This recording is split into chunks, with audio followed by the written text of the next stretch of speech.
आजच्या या रम्य वातावरणात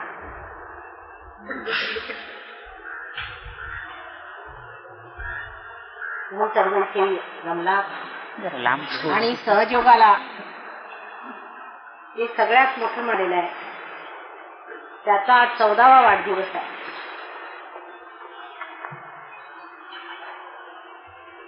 त्यासाठी आपण इतकी सुंदर जागा शोधून काढली त्याबद्दल मी सर्व मुंबईच्या सहयोगी व्यवस्थापकांसाठी विशेष रूपात अशी विनंती करते की उत्तरोत्तर अशा सुंदर जागा काढाव्यात आणि सर्वांना धन्य करा. आज मी हिंदीतच बोलणार आहे. तेव्हा सर्वांनी मला समजून घ्यावं. आपण हिंदी भाषा शिकलीच पाहिजे. ही राष्ट्रभाषा आहे आणि आपल्या राष्ट्राची जी भाषा आहे ती आपण शिकली पाहिजे. त्याचा मान सुद्धा ठेवला पाहिजे. म्हणून मी हिंदी भाषेत बोलणार आहे. कालच्या भाषेत तुम्हाला समजलं ना मी काय म्हटलं ते. तर एखादा शब्द नाही लागला तर त्याचा अर्थ तुम्ही शोधून काढावा.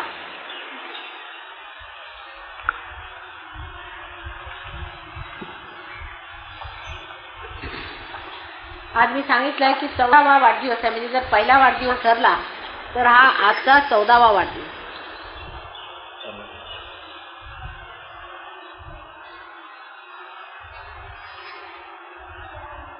आप सबकी ओर से मैं बंबई के सहयोगी व्यवस्थापक जिन्होंने ये इंतजाम किए हैं उनके लिए धन्यवाद दें और मेरे तरफ से भी मैं अनेक धन्यवाद. बहुत सुंदर जगह उन्होंने बहुत सुंदर जगह हम लोगों के लिए ढूंढ रखी है. ये भी एक परमात्मा की देन है कि इस वक्त किस चीज के बारे में बोलने वाली थी उन्हीं पेड़ों के नीचे बैठ करके सहस्त्रार की बात हुई.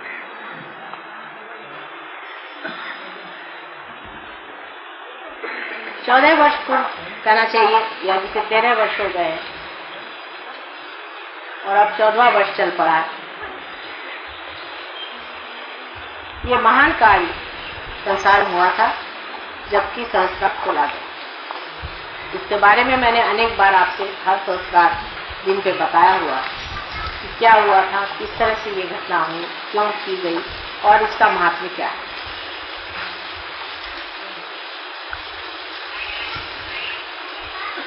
लेकिन 14वां जन्मदिन एक बहुत बड़ी चीज क्योंकि मनुष्य 14 स्तर पे रहता है और जिस दिन 14 स्तर वो लांघ जाता है तो वो फिर पूरी तरह से सहयोगी हो जाता है. इसलिए आज सहयोग भी सहयोगी हो गया है. अपने अंदर इस प्रकार परमात्मा ने 14 स्तर बनाए हैं. अगर आप गिनिए सीधे तरीके से तो भी अपने अंदर आप जानते हैं कि 7 चक्र तो सर्वतः बन जाते हैं. 7 चक्र या उसके अलावा और 2 चक्र जो है उसके बारे में आप लोग बातचीत ज्यादा नहीं कर सकते. वो है चंद्र का चक्र और सूर्य का चक्र. फिर एक हमसा चक्र है. इस प्रकार 3 चक्र और आ गए तो 7 और 3 10. उसके ऊपर और 4 चक्र. सहस्त्रार से ऊपर और 4 चक्र हैं और उन चक्रों के बारे में भी मैंने आपसे बताया था. अर्ध बिंदु, बिंदु, वलय और प्रदक्षिण, ऐसे 4 चक्र. सहयोग के बाद भी जबकि आपका सहस्त्रार खुल गया है उस पर भी ये 4 चक्रों में आपको जाना है. अर्ध बिंदु, बिंदु, वलय और प्रदक्षिण. इस 4 चक्रों के बाद कह सकते हैं कि हम लोग सहयोगी हो.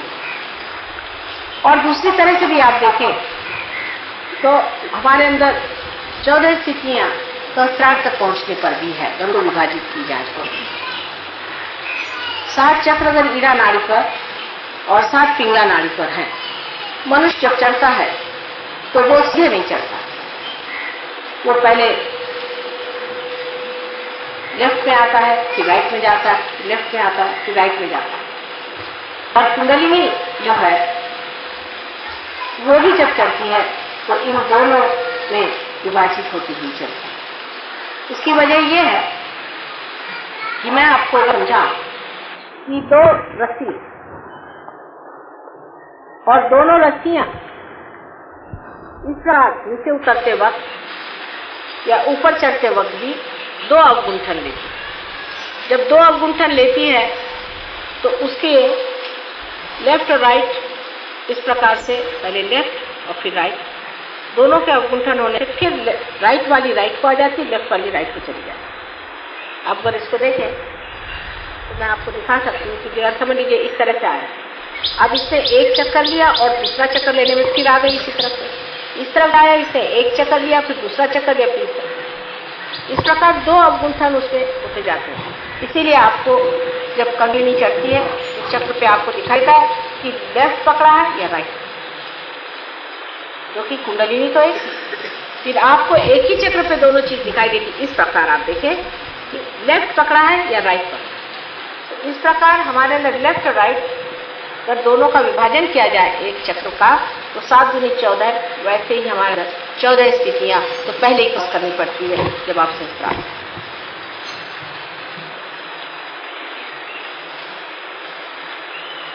और अगर इसको आप समझ लें कि 7 ये और ऊपर के 7, इस तरह भी वो 14 का एक मार्ग है। इसलिए 14 चीज जो है वो कुंडलिनी शास्त्र में बहुत महत्वपूर्ण चीज है। और जब तक हम इस चीज को पूरी तरह से न समझ लें कि इस 14 चीजों से जब हम परे उठेंगे तभी हम सहयोग के पूरी तरह से अधिकारी हैं। हमको आगे बढ़ते ही रहना चाहिए और उसमें पूरी तरह से रचते रहना। राजना विराजना ये शब्द आपके सामने पहले बार भी मैंने बहुत कहे हैं, लेकिन आज के दिन विशेष करके हम लोगों को समझना चाहिए कि सहस्त्रार के दिन राजना क्या, विराजना क्या। अब आप यहाँ बैठे हैं, ये पेड़ों को आप देखिए, ये पेड़ श्रीफल का, नारियल को श्रीफल का, नारियल को श्रीफल कहा जाता है।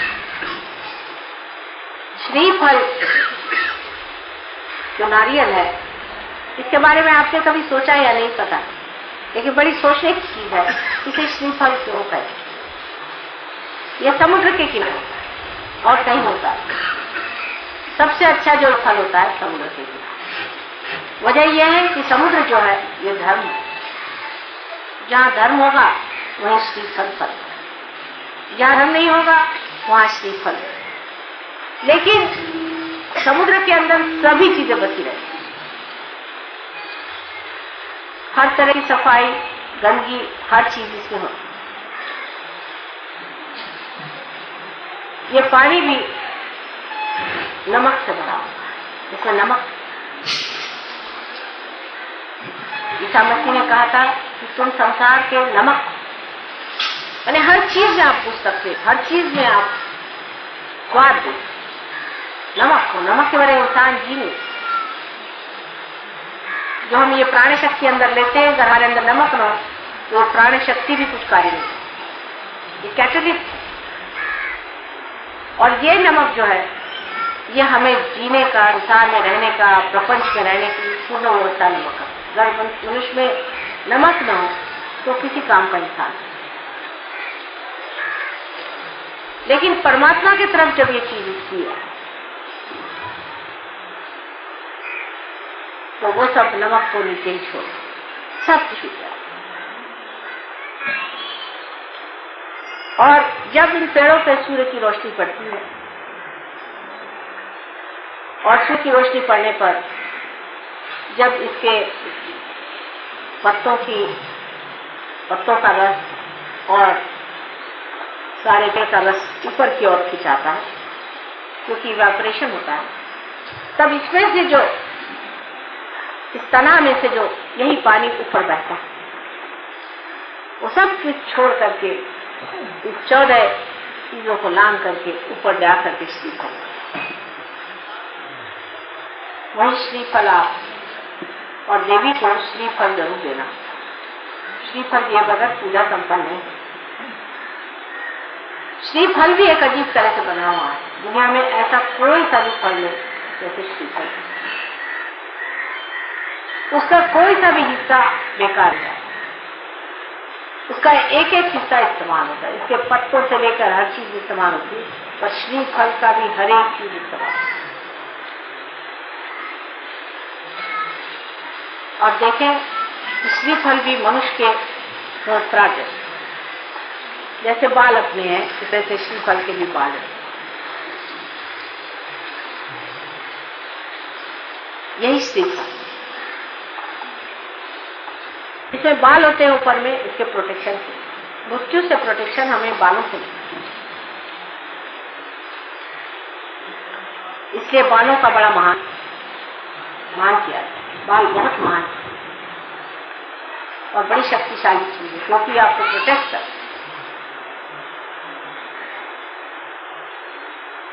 इससे आपकी रक्षा हो।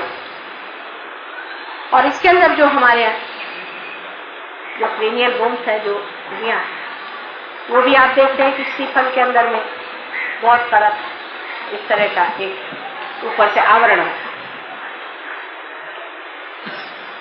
उसके बाद हमारे अंदर ग्रे मैटर और व्हाइट मैटर, ऐसी दो चीजें हमारे पूरी में भी देखिए,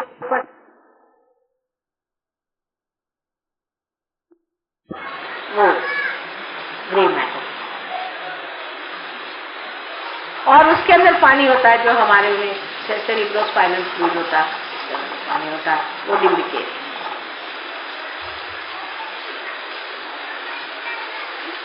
तो यह साक्षात श्रीफल जो है, यही हमारा,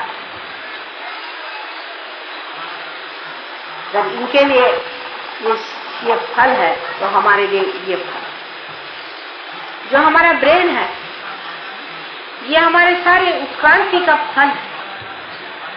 आज तक जितनी हमारा रिवोल्यूशन हुआ है, जो अमीबा से आज हम इंसान बने, वो सब हमने इस ब्रेन के फल का रूप पाया। ये जो ब्रेन है, ये सब कुछ हमने जो कुछ पाया इस ब्रेन, इसी में सब तरह की शक्तियां, सब तरह का इसी में सब पाया हुआ धन संचित। अब इस हृदय के अंदर जो आत्मा विराजती है और उसका जो प्रकाश हमारे अंदर सहजों के बाद 7 परतों में फैलता है, दोनों तरफ से,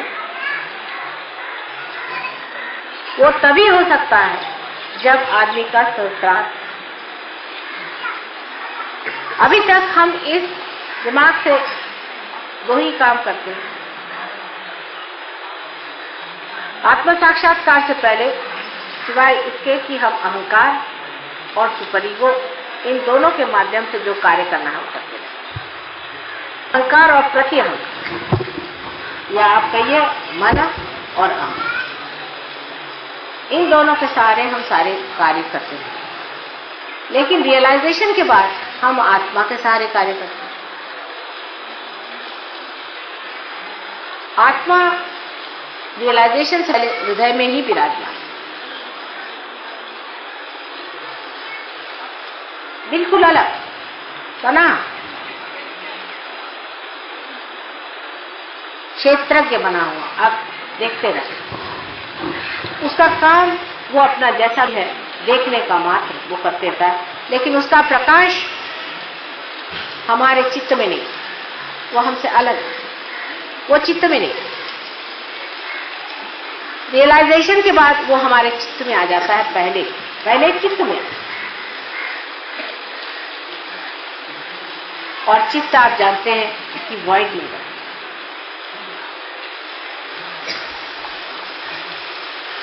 उसके बाद उसका प्रकाश सत्य में आ जाता है, क्योंकि हमारा जो मस्तिष्क है, इसमें प्रकाश आ जाने से हम सत्य को जानते हैं। जानते माने ये नहीं कि बुद्धि से जानते हैं, पर साक्षात में जानते हैं कि यह सत्य। उसके बाद उसका प्रकाश हृदय में दिखाई, हृदय प्रगाढ़, हृदय बढ़ने लग जाता है, विशाल होने लगता है, उसकी आनंद की शक्ति लगती है। इसीलिए सच्चिदानंद, सत, चित और आनंद। सत मस्तिष्क में, चित्त हमारे धर्म में और आनंद हमारे आत्मा में प्रकाशित होने लगता है। उसका प्रकाश पहले धीरे धीरे फैलता है, ये आप सब जानते हैं।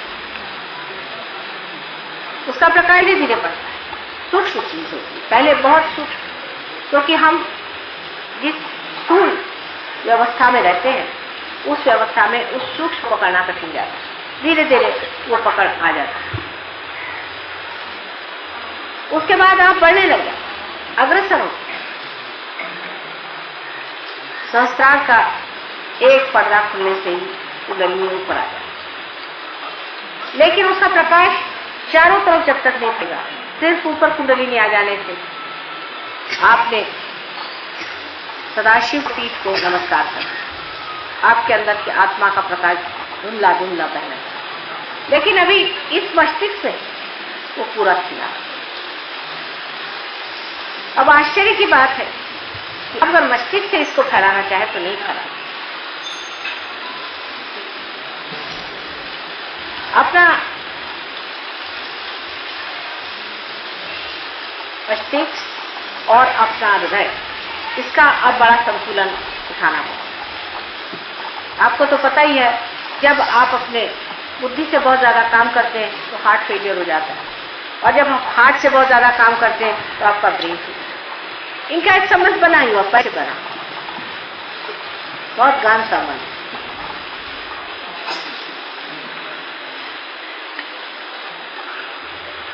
उस गहन संबंध की वजह से जिस वक्त आप पार हो जाते हैं, इसका संबंध और भी गहन होना पड़ता है। हृदय और इस ब्रेन का संबंध बहुत ही घना होना चाहिए।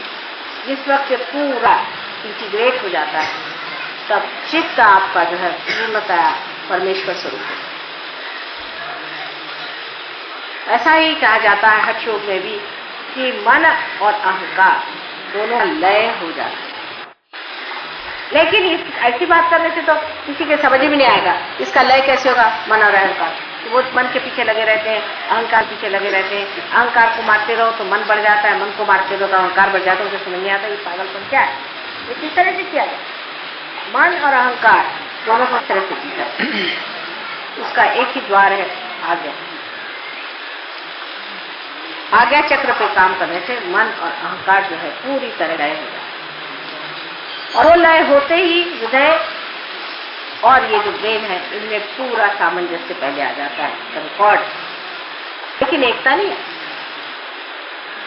इस एकता को ही हमको पाना है। तो आपका जो हृदय है वही सहस्त्रार हो जाता है, और आपका जो सहस्त्रार है वही रूप है। जो आप सोचते हैं वही आपके हृदय में है, और जो कुछ आपके हृदय में है वही आप सोचते हैं। ऐसी जब गति हो जाए तो कोई भी तरह की आशंका, कोई भी तरह का अविश्वास, किसी भी तरह का भय, कोई सी भी चीज नहीं। जैसे आदमी को भय लग जाए तो उसे क्या करते हैं, उसको ब्रेन से सिखाते हैं कि देखो भाई भय करने की कोई बात नहीं, देखो तुम तो बेकार चीज को डर रहे थे, ये देखो प्रकाश लेकर। फिर वो अपने बुद्धि से तो समझ लेता है और ठीक करता है। लेकिन जब दोनों चीज एक हो जाती,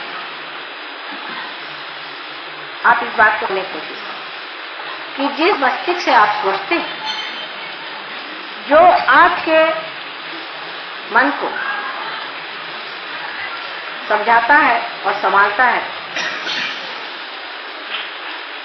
वही आपका मनगढ़ हो जाए। यानी समझ लीजिए कि ऐसा कोई इंस्ट्रूमेंट हो कि जिसमें एक्सेलरेटर और ब्रेक दोनों ऑटोमेटिक हो जाए, और दोनों एक, जब चाहे तो वो ब्रेक बन जाए और जब चाहे तो वो एक्सेलरेटर हो जाए, और वो सब जानता है। ऐसी जब दशा आ जाए तो आप पूरे गुरु हो गए। ऐसी दशा हमको आनी।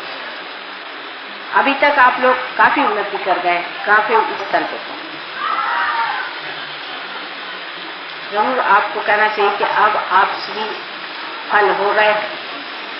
लेकिन मैं हमेशा आगे की बात इसलिए करती हूँ, इस पेड़ पे भी अगर चढ़ना हो तो क्या आपने देखा है किस तरह से लोग चढ़ते हैं? अगर एक आदमी को चढ़ा के देखिए तो आप जाएंगे, तो वो एक डोर बांधता है चारों तरफ चढ़ने, और उस डोर के ऊपर फंसाते जाता है। वो डोर जब ऊपर फंस जाता है तो उस पर वो चढ़ता है। इसी तरह से अपनी डोर को ऊंची फंसाते जाना, और यही जब आप सीख लेंगे तभी आपका चढ़ना बहुत जल्दी हो। पर ज्यादातर हम डोर को नीचे फंसाते गए। सहयोग में आने के बाद भी डोर हम नीचे की तरफ फंसाते और कहते माँ हमारी तो कुछ प्रगति हो। अबे होगी कैसी जब तुम डोर ही उनकी तरफ फंसा के नीचे उतरने की व्यवस्था करती हो।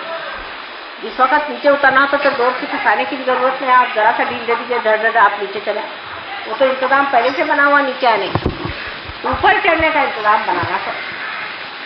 तो कुछ बनने के लिए मेहनत करनी पड़ती है, और जो पाया उसे खोने के लिए कोई मेहनत की जरूरत है। आप सीधे चले आइए, बोलिए का उसमें कोई तो प्रश्न खड़ा नहीं होता। इसको अगर आप समझ लें इस बात तो आप जान लेंगे कि नजर अपनी हमेशा ऊंची है। कल कोई से भी सीढ़ी पर आप खड़े हैं लेकिन आपकी नजर ऊंची है, वो आज उस आदमी से बहुत ऊंचा है जो ऊपर खड़े करके भी नजर नीचे रखता।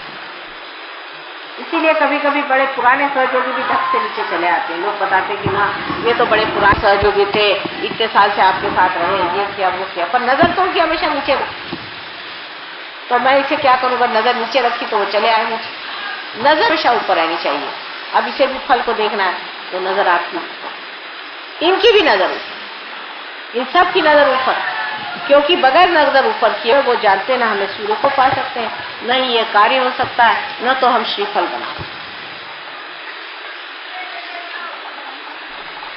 गुरु को बहुत अच्छे से देखना चाहिए और समझना चाहिए। सहयोग आप वृक्ष से बहुत अच्छे से सीखते, बड़ा भारी ये आपके लिए गुरु है। जैसे कि जब हम की ओर देखते हैं तो पहले देखना चाहिए कि ये अपनी जड़ों को कैसे बैठा, पहले अपनी जड़ को ही संभाल लेता है, और जड़ को संभालने के लिए ये क्या करता है, जड़ में घुसा जाता है। ये हमारा धर्म, यही हमारा चित्त है, इसमें यह घुसा जाता है, और उसी चित्त से वो खींचता है उस सर्वव्यापी शक्ति। ये तो उल्टा पेड़ है, ऐसा कहिए कुछ। उस सर्वव्यापी शक्ति को ये जड़ खींचने लगा, और इसको खींचने के बाद में आखिर उसको खींच के करना क्या, फिर उसकी नजर ऊपर जाती है, और इसी प्रकार वो श्रीफल बना। आपका सहस्त्रार भी इसी श्रीफल जैसा माँ को अत्यंत प्रिय, इसी सहस्त्रार को समर्पण करना। अनेक लोगों ने कल मुझसे कहा कि माँ हाथ में तो ठंडा आता है, पैर में भी ठंडा आता है, तो ध्यान नहीं। वहां कौन बैठा हुआ, बस इसको जान लेना चाहिए, यहाँ से ठंडक आ जाए। और वहां जो बैठे हुए हैं वो सारे ही चीजों का फल है। इस पेड़ की जो नीचे गड़ी हुई है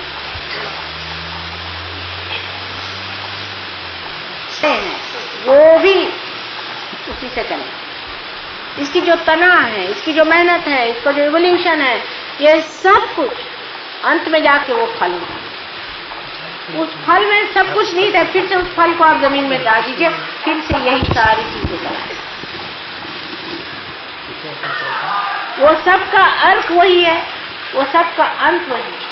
सारे संसार में जो कुछ भी आज तक परमात्मा का कार्य हुआ है, जो भी उन्होंने कार्य किया, उसका सारा समग्र स्वरूप, फल स्वरूप आज का हमारा ये महायुग है। और उसके स्वामी कौन है आप जानते।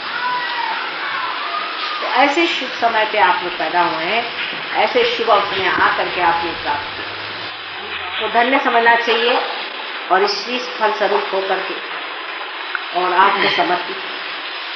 पेड़ से जब भी फल हटाया जाता है, जो परिपक्व होता है, नहीं तो बेकार है, तो उससे पहले तो माँ को नहीं दिया। इसे परिपक्वता नहीं चाहिए, बचपना छोड़ दो। जब बचपना रहेगा आप पेड़ से चिपके रहेंगे, लेकिन समर्पण के लिए पेड़ से चिपका हुआ फल किसका होगा? उस पेड़ से हटा के जब वो समर्पित हो तभी माना जाता है कि पूजा संपन्न हुई। इसे सहज हो समझने के लिए एक बड़ा भारी आपके सामने प्रतीक रूप से स्वयं साक्षात श्री फली खड़ा हुआ है।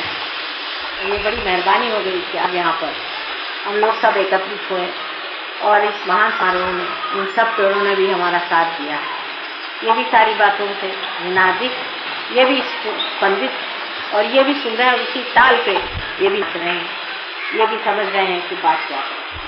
इसी प्रकार आप लोग के भी जो श्रीफल है उसको पूरी तरह से उसको परिपक्व करने का एक ही तरीका है कि अपने हृदय से सामंजस्य बनाए, हृदय से एकाकार होने की। हृदय में और मस्तिष्क में कोई भी अंतर नहीं है। हृदय से इच्छा करते हैं और मस्तिष्क से उसको पूर्ति करते हैं।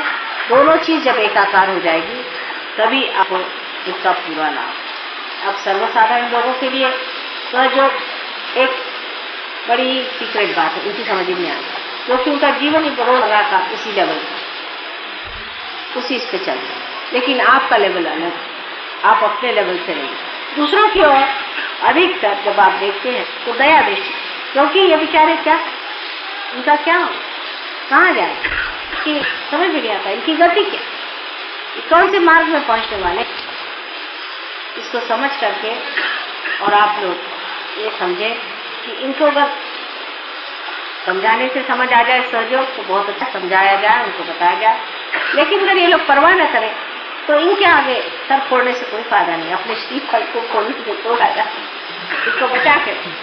इसका कार्य बहुत ऊंचा है, इसको बड़े ऊंचे चीज के लिए आपने पाया हुआ है और उसी ऊंचे स्तर पे इसे रखे और उसी संपन्न अद्भुत स्थिति को प्राप्त होने पर ही आप अपने को धन्य समझ सकते। इसलिए इसको व्यर्थ चीजों के लिए अपनी खोपड़ी फाड़ने की कोई जरूरत नहीं, किसी से आर्ग्यू करने की जरूरत नहीं, पर अपनी स्थिति को बनाए रखना चाहिए, नीचे उतरना नहीं चाहिए। ये तक नहीं होगा तब तक सहयोग का पूरा पूरा आपने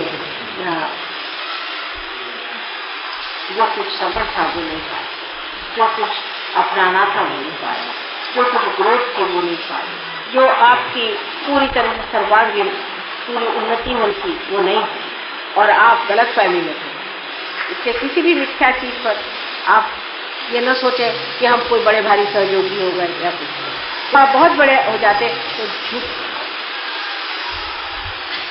आप झुक जाते। देखिए इन पेड़ों की ओर हवा उल्टी तरफ बह रही, वास्तविक में पेड़ों को तो इस तरफ झुक जाना चाहिए जबकि हवा इस तरफ बह रही, लेकिन पेड़ किस तरफ झुके जा रहे। आप लोगों ने कभी मार्क किया है कि सारे पेड़ों की दिशा उधर, क्यों? वहां से तो हवा आकर के इसको ढकेले जा रही, फिर तो भी पेड़ उसी तरफ क्यों झुक रहे? और अगर ये हवा न चले तो न जाने और कितने ये लोग झुक जाए, क्योंकि ये जानते हैं इस सब को देने वाला वो उसके प्रति नतमस्तक होकर के वो झुक रहे हैं। और वो देने वाला जो है वो है धर्म। हमारे अंदर जो धर्म है जब वो पूरी तरह से जागरूक होगा, पूरी तरह से कार्यान्वित होगा, तभी हमारे अंदर के श्रीफल इतने मीठे, सुंदर और पौष्टिक। तो आपके जीवन से ही संसार आपको जाने और किसी चीज से नहीं जाने। आप लोग कहते हैं अब 14 बार आप इसका जन्मदिन इस श्राद्ध का मनाते हैं, हम न जाने कितने साल और इसका मनाएंगे, लेकिन जो भी आपने इस श्राद्ध का जन्मदिन मनाया उसी के साथ साथ आपका भी इस श्राद्ध खुल रहा है। कोई भी तरह का कॉम्प्रोमाइज करना, कोई भी तरह के बातों में अपने को ढील दे देना सहयोगों को शोभा नहीं। जो आदमी सहयोगी है वो अत्यंत वीरश्रीपूर्ण अपना मार्ग आगे बढ़ाना चाहिए। कितनी भी रुकावट है, घर वाले हैं, फैमिली वाले हैं, ये है वो है, तमाशे से कोई मतलब नहीं है, सब आपके हो चुका है। इस जन्म में आपको पाने का है और आपके पाने से औरों को पा गए तो उनका धन्य, उनका भाग्य है। नहीं आ गए तो क्या आप क्या उनको अपने हाथ में पकड़ के ऊपर ले जाएंगे? ये तो ऐसा हो कि आप समुद्र में जाए और अपने पैर में बड़े बड़े पत्थर जोड़ लें और कहे कि भाई समुद्र देखो मुझे तुम तैरा के ले जाओ। समुद्र कहेगा भाई ये पत्थर तो छोड़ो पहले पैर के, नहीं तो कैसे ले जाऊंगा मैं? पैर में बड़े बड़े आपने लोड़ बांध दिए तो उनको कटवाई देना अच्छा है, और नहीं कटवाते तो कम से कम ये करो कि उनसे परहेज। इस तरह की चीजें जो जो आपने पैर में बांध रखी है उसे एकदम तोड़ ताड़ के ऊपर उठा कहना चाहिए आपको जो करना है करिए, लेकिन हमसे कोई मतलब नहीं। क्योंकि और ऐसे ही कितनी बाधाएं हैं, और ये फालतू की बाधाएं लगा लेने से भी कोई फायदा नहीं। इस तरह से ये पेड़ देखिए इतना भारी फल, इसको खाए ऊपर इतना भारी होता है, ये फल के अंदर पानी होता है, इस फल को इसने अपने ऊपर। इसी प्रकार आपको भी इस सर को उठाना, और इस सर को उठाते वक्त हमें याद रखना चाहिए इस सर को नतमस्तक होना चाहिए समुद्र और समुद्र जो है ये धर्म का है, उसको धर्म की ओर रखिए। बहुत से सहयोगी समझते ही नहीं है कि जब तक हम धर्म में पूरे नहीं उतरते हम सहयोगी हो ही नहीं। हर एक तरह की गलतियां करते रहते हैं। जैसे बहुत से लोग हैं तंबाकू खाते हैं, सिगरेट पीते हैं, शराब पीते हैं, ये सब पे रहते हैं, और फिर कहते हैं हमारे सहयोग में प्रगति नहीं। तो होगी कैसी? आप अपने पीछे हाथ धोकर के लगे हैं। सहयोग के छोटे छोटे नियम है, बहुत सिंपल साधे हैं, इसके लिए आपको शक्ति मिली है। वो पूरी तरह से आप अपने आचरण में, व्यवहार में, और सबसे बड़ी चीज जो इनके झुकाव में है वो नतमस्तक होना और उस प्रेम को अपने अंदर से दर्शित करना। जो कुछ आपने परमात्मा से पाया उस प्रेम को परमात्मा को समर्पित करते हुए याद रखना चाहिए कि सबके प्रति प्रेम है। अंत में यही कहना चाहिए कि जिस मस्तिष्क में, जिस सहस्रार में प्रेम नहीं हो वहां हमारा वास नहीं। सिर्फ दिमाग में प्रेमी की बात आनी चाहिए कि प्रेम के लक्षण में क्या है। गहराई से सोचे तो मैं फिर वही कह रही हूँ, दिल को कैसे हम प्रेम में ला सकते।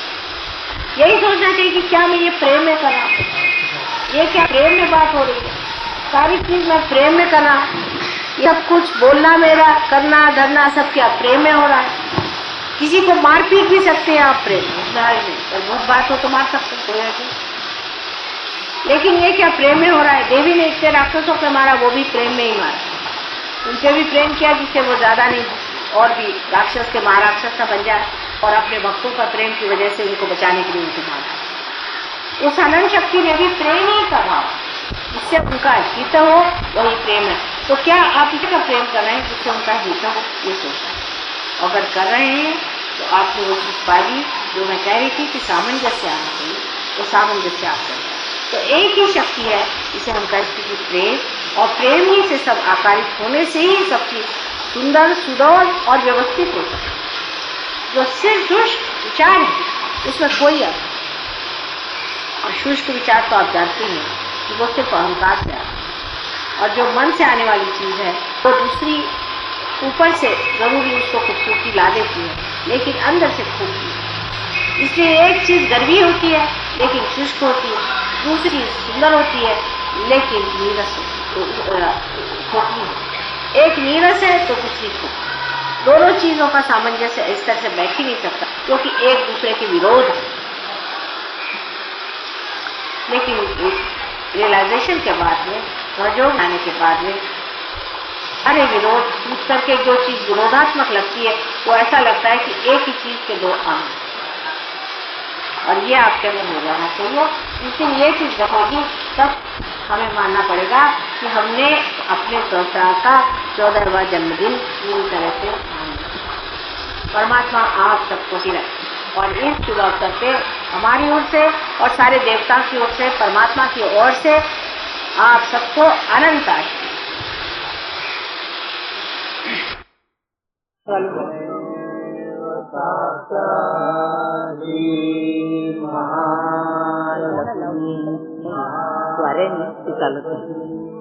महाकाली त्रिगुणात्मिका कुंडलिनी काला श्री आदिशक्ति